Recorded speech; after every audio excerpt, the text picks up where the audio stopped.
చూసినప్పుడు కొంచెం సంతోషంగా కొద్దిగా గర్వంగా కూడా ఉంది.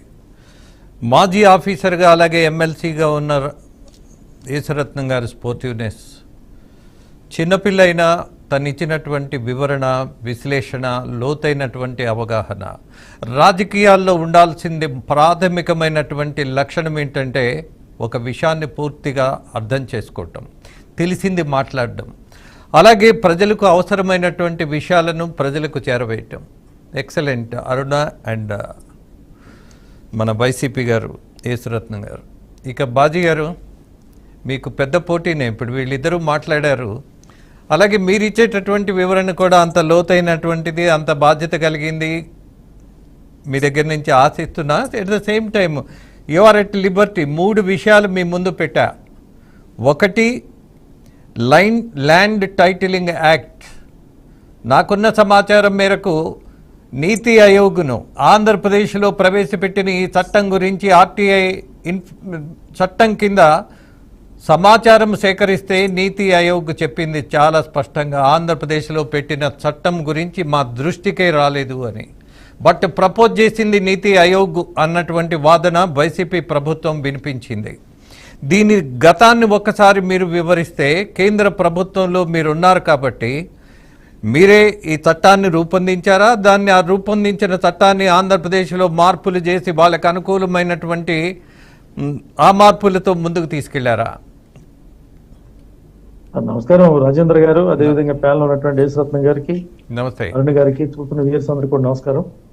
సార్, ఒకటి క్లియర్, ఈ జాతీయ భూ సంబంధితమైనటువంటి వ్యవస్థీకృతమైనటువంటి లెక్కలు ఏవైతే ఉన్నాయో దీన్ని కేంద్ర ప్రభుత్వం గతంలోనే ఆలోచన చేసి దేశం మొత్తం మీద ఉన్నటువంటి 2 ఎకరాలు, 1 ఎకరము, 3 ఎకరాలు, 5 ఎకరాల్లోపు ఉన్నటువంటి చిన్న సన్నకారు రైతులు ఎవరైతే ఉన్నారో చూసుకొని ప్రధానమంత్రి కిసాన్ సమ్మాన యోజన అనేటువంటి ఒక పథకాన్ని రైతులకు నేరుగా నిధులు వేసేటువంటి పద్ధతిలో మొత్తం సమీకరణ సంబంధించినటువంటి సమాచారాన్ని మొత్తం తీసుకోవడం జరిగిందండి. ఇకపోతే రెండో అంశం ఏదైతే ఉందో, ఈ భూ హక్కు చట్టంలో కేంద్రం యొక్క ఆలోచన ఎవరి చేతిలో ఎంత భూమి ఉంది, ఎవరు యజమానిగా ఉన్నారు అనేటువంటి అంశాన్ని తెలుసుకోవడానికి మాత్రమే దానికి సంబంధించినటువంటి సమాచారం కోసం చేసి ఉండొచ్చు కాక, ఇదే విషయాన్ని మిగతా రాష్ట్రాల్లో కూడా జరుగుతున్నటువంటి ప్రక్రియ బీజేపీ పాలిత రాష్ట్రాలు, బీజేపీయేతర పాలిత రాష్ట్రాల్లో కూడా, మన పక్కన ఉన్నటువంటి బీజేపీయేతర రాష్ట్రాల్లో కూడా జరిగిందండి. కానీ ఇక్కడ ఏమైందంటే, ఏదైనా విషయం వివాదం ఎందుకు అవుతుంది అని అంటే, ప్రభుత్వం యొక్క అత్యుత్సాహం చూపించినప్పుడో, లేకపోతే ప్రజలకి అర్థం కాకుండా గందరగోళాన్ని సృష్టించినప్పుడో, ప్రజలకు అనుమానం కలిగేటువంటి పరిస్థితి ఎప్పుడైతే కలిగిందో, విషయం కాస్త పక్కదారి పట్టి అది కాస్త అనుమానాస్పదంగా మారిపోయి రకరకాల ఊహాగానాలకు తావిచ్చేటువంటి పరిస్థితి, భవిష్యత్తు మీద జాగ్రత్త పడేటువంటి స్థితి ఏర్పడుతుందండి.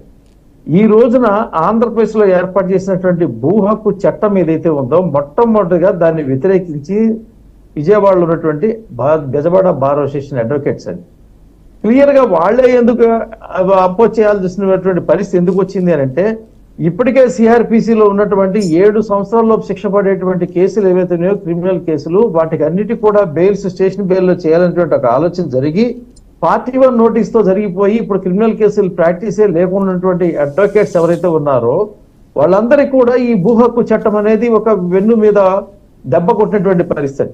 ఇందులో ఉన్నటువంటి సెక్షన్ 5 అనేటువంటిది ఏదైతే ఉందో, ఒక స్పెషల్ ట్రిబ్యునల్ అధికారి ఎవరైతే ఒక అధికారిని మనం ఏర్పాటు చేసుకుంటామో, రిజిస్ట్రింగ్ అధికారిని, దాన్ని అధికారులు ఉన్నటువంటి వ్యక్తులు వాళ్ళ ఇష్టానుసారం ఎవరైనా నియమించుకోవచ్చు. ఎవరైతే భూమికి సంబంధించినటువంటి వివాదాలు ఉన్నాయో, సంబంధించినటువంటి అంశాలని పొందుపరచలేకపోయారో వాళ్ళు కోర్టుకు కాకుండా ఒక ట్రిబ్యునల్ లాంటిది వాళ్ళు ఏర్పాటు చేసుకున్నటువంటి ఒక అథారిటీ ఉంటుంది. ఆ అథారిటీ దగ్గర కూడా మీకు అన్యాయం జరిగితే అప్పుడు హైకోర్టుకి వెళ్ళేటువంటి అవకాశం ఉంటుంది. ఇదంతా తిరిగేటువంటి పరిస్థితి రైతులకు ఉంటుందా అని అంటే అది అనుమానాస్పదంగా మారినటువంటి పరిస్థితి.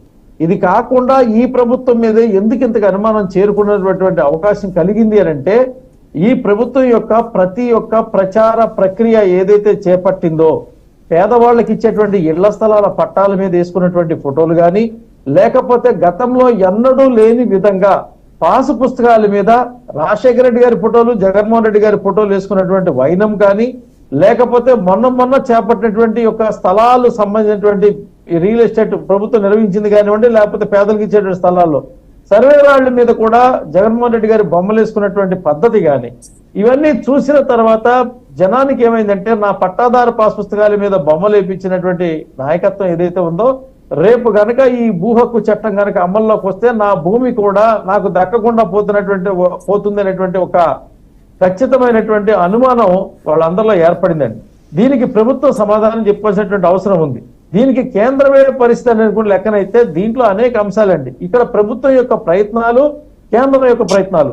కేంద్ర ప్రభుత్వం నిజాయితీతో కూడినటువంటి లెక్కల కోసం చేసినటువంటి ప్రయత్నం, రాష్ట్ర ప్రభుత్వం ఆ లెక్కల మాటన ఎవరైతే భూ ఆక్రమించుకొని చేతిలో ఉన్నారో వాళ్ళకి కట్టబెట్టేటువంటి ప్రయత్నం, అదే విధంగా మిగతా వర్గాలు ఎవరైతే వాటిని కావాలో వాళ్ళకి కావాల్సినటువంటి వ్యక్తులకి ఆ భూమిని వాళ్ళ పేరు మీద మార్చి చిన్నవాళ్ళు ఎవరైతే రైతులకి నాలెడ్జ్ లేని వాళ్ళు ఎవరైతే ఉంటారో దాన్ని వివాదాలు చేసేటువంటి ప్రయత్నం.